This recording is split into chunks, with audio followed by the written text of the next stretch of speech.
This discussion, basically we're going into the last term, and we shall be looking at family law practice, but also for those students who may need to join our mentorship program. We have a few slots left, and you can reach me on the number on my bio, and then you can be part of the mentorship program upon payment of a monthly subscription fee. Basically, we shall be having workshop 1 and workshop 2 discussions on Saturday and Sunday. Then in the middle of the week, that is Tuesday and Wednesday, we shall have a standard discussion on past papers, as we shall be boosting you and preparing you on question approach, how not to misfire, and also helping you to finish in time and drawing documents very well.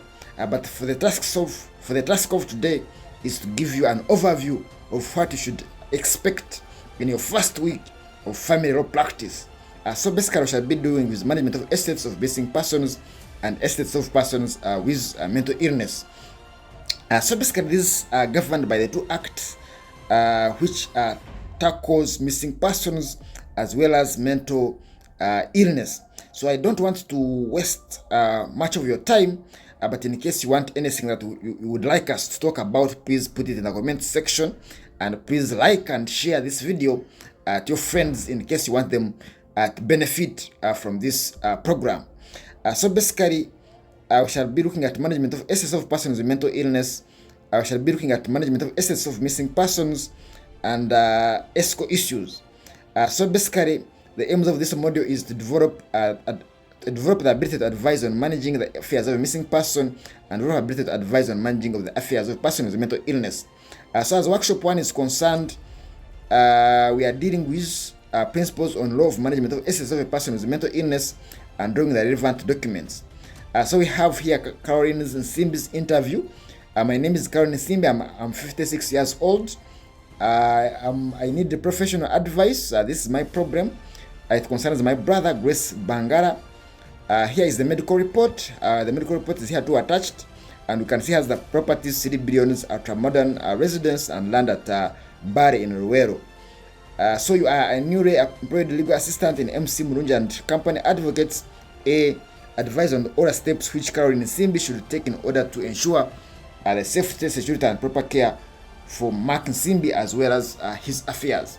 So basically, in dealing with this issue 1, we shall be guided, of course, by the law applicable, and here we shall be looking at whether Caroline Nsimbi is a fit and proper person to be appointed a manager of the estate, and also whether Grace Bangara can be adjudged as a person of mental illness.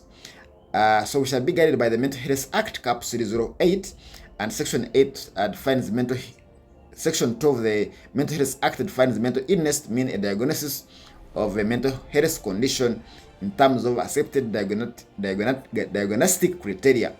Then also you can see Section 2 defines a person with mental illness to mean a person who is proven at a particular time by a mental health practitioner to have a mental illness. So from the facts, we can see that from the medical report, this person has issues, and therefore shall ask court that he be declared a person of mental illness. Then issue 2, whether Miss Akira is fit and proper to manage the estate, we are guided by Section 59, which provides that a person with mental illness has the right to enjoy legal capacity on equal basis with others in all aspects of life. However, where he cannot, then we can see that court can appoint a fit and proper person to manage the estate. And from the facts, Miss Caroline being the sister, then he can be appointed a representative of his estate. Then remedies available, we have one, first and foremost, lodging a caveat on the property of Grace Bagara, but also applying to court to obtain an order authorizing the management of the estate of Mark and Nsimbi. So remedies, we have right to appoint personal representative, and then appointment of personal representative by court. So basically, the two remedies I'll be looking at, because the person who is mentally ill also has a right to appoint a personal representative, as well as appointment of representative by the court. Whether there is any further additional information, of course, the full medical report confirming unsoundness of mind, titles and documentation, bank statements, among others. What is the forum procedure necessary documents? We shall be drafting the notice of motion, the affidavit in support, of course, supported by summary of evidence. So those are the documents we shall be drafting. Then what are the legal arguments which would be the basis of your actions in see above?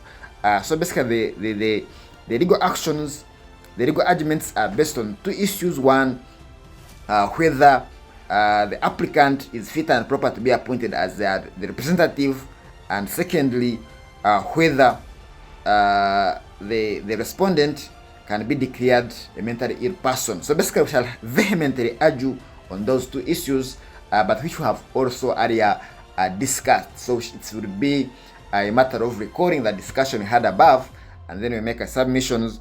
ESCO issues, the ESCO issues shall be guided, of course, by the Advocates Act and the regulations therein, to include duty of confidentiality under Regulation 7 and duty not overcharge the client under Regulations 28. So basically, that's an overview of what you should be expecting from workshop 1. So let us run to workshop 2. Basically, workshop 2, we are dealing with the assets of missing persons. We are also drafting relevant orders. We have my name is Nerda Mikisa, 35 years, who lives in Makindye. My husband Tony Kibi has been missing since SADS 2025. He was the executive director of Uganda Christian Lawyers Coalition. My husband and I have 3 children. Kibi was solely responsible for his old and ailing mother. Tony was fully responsible for her orphaned niece. The area local council 1 chairman informed me last Sunday that the 4 workers on Kibi's cocoa plantation have set it on fire. You are a newly employed legal assistant with MC Murunja and Company Advocates. Advise how the remedies available to Nelda in the long term. Draw the relevant legal documents. Advise how the remedies available to Nelda in the interim, and to draw the legal documents which will enable you to obtain the remedies in the interim above. So basically, as far as workshop 2 is concerned, we shall be using the Estates of Missing Persons Act Cap 265. The first issue would be whether this person can be adjudged a missing person, and Section 1F defines a missing person as one who disappears from Uganda without making provisions for the administration of his or her estate, and investigations have shown that his or her whereabouts are not known. So from the facts, we can see that the wife says that his husband is missing, therefore this person can be declared a missing person. We shall also look at issue 2, whether the applicant is a fit and proper person to manage the estate of the missing person. Section 2.1 of the Missing Persons Act stipulates that where a person in this act referred to as a missing person disappears without making provisions for the administration of his or her estate or the maintenance of his or her dependent relatives within 6 months, any relative of the missing person can apply to court to be granted an order to manage the estate. So from the facts, therefore, the wife is a fit and proper person to apply for the management of the estate. Then we shall look at the appropriate remedies, interim remedies. We have appointment of a manager by court pending the grant of the order under the Act. That is Section 24 of the Estates of the Missing Persons Act. We shall equally look at the other remedy, which is long-term remedy, application to manage the estate of the missing person under Section 2.1, where you proceed to apply to manage the estate of the missing person. So from the facts, therefore, the wife can proceed to apply to manage the estate of the missing person. What's the forum procedure necessary documents? Basically, here we shall be proceeding with the verified petition together with the notice of application for the grant of management order. So here, the necessary documents is a verified petition and notice of application for grant of a management order, which we shall be drafting. So lastly, what rights are available to the missing person? One, we have national rights on return. He can do what? He can revoke. He can revoke the orders, and the procedure for revoking these orders is always by notice of motion supported by an affidavit. So upon his return, we shall proceed by notice of motion and supported by an affidavit to revoke the management order of the property. ESCO issues, of course, we shall equally say that the ESCO issues including confidentiality, not exceeding exorbitant fees, and also not taking advantages of the client's witnesses. So basically that's what we shall be looking at as far as workshop 2 is concerned. I believe that this work is not very hectic. Then also we shall look at workshop 3, which is the mood. By the end of this month, you should be able to draw an application for order appointing a person to legal representative of the estate, prosecute an application for order appointing person to legal representative of the estate, and organize ISCO issues. So basically here, please use the facts of workshop 1. We shall be using the facts of workshop 1. We have the Dr. Martin Mukisa's interview. So I believe here it's a matter of prosecuting, because we already have this application, and we also have the submissions and the documents. So it's a matter of looking at the practical part of it, but every other thing has been done.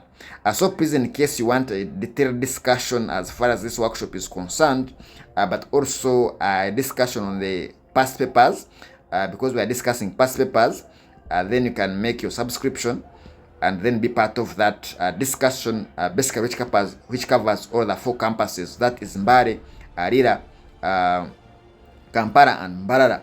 So we have a WhatsApp group, and also always have discussions on past papers as well as workshops. So please boost your confidence now and pass the bar with confidence as you come to this dedicated community, and we make your journey far easier than you expect. Please, we wish you success in your IA. We remain the Pass the Bar team.